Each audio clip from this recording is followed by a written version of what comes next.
ملګرو دا شیبې موږ د کراچۍ په خاوره باندې ناسو په یو ډېر معتبر محفل کې غیر چاپېره زموږ مشران هم ناست دي.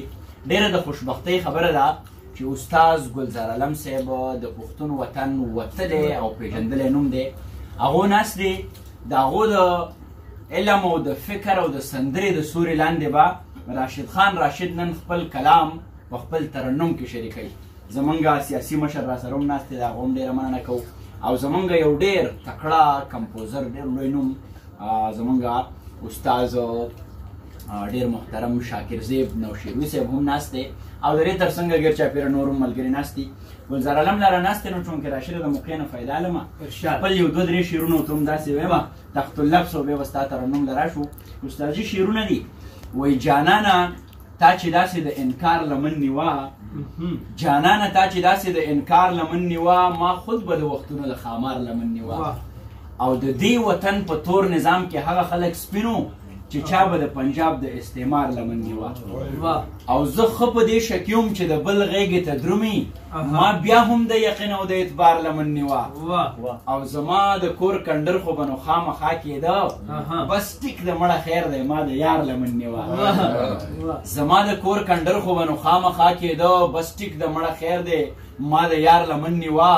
او افغانه ستا وطن یې په بارودو لیواهه، دا بیا هم د ګودر او د چینار لمن نیوه.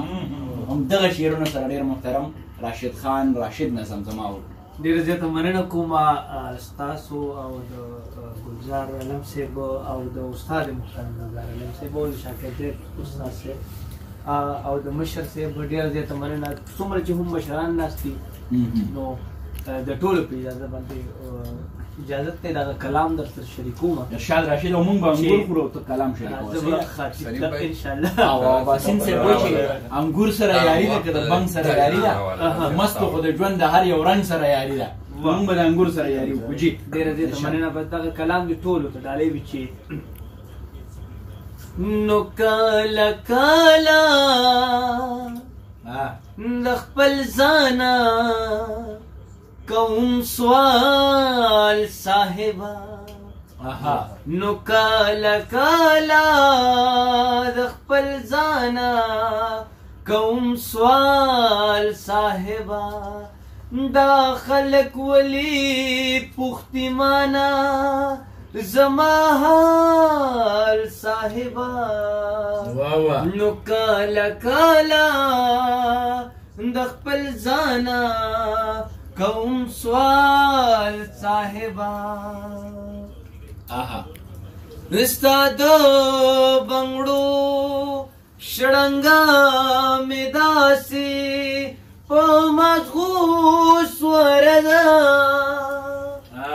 ستا د بنګړو شړنګا مې داسې په مغزو سورده، لکه چې څنګه موسیقي په سور او تال صاحبا، لکه چې څنګه موسیقي په سور او تال صاحبا،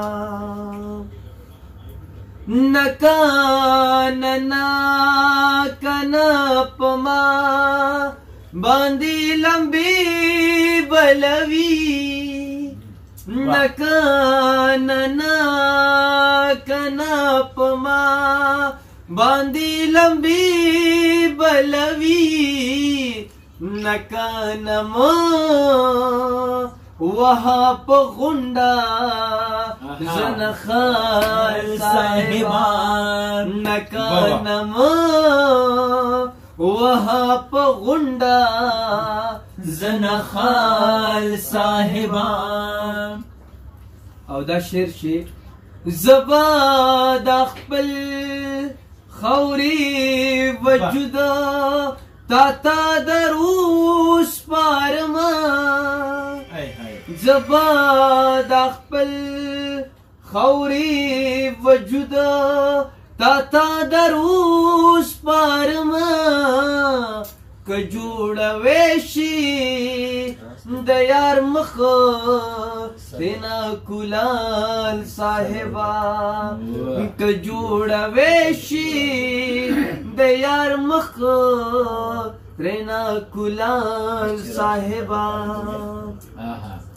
هغه راشد یما تروسا بکمالم خو هغه راشد یما تروسا بکمالم خو اوس رسیدلې یم خپل فن کې تر کمال صاحبا اوس رسیدلې یم خپل فن کې تر کمال صاحبا دا خلق ولی بختیمانا زما حال صاحبا واه واه واه ډیره مننه کوم چې خوشاله او بریالي راته اوسئ خوشاله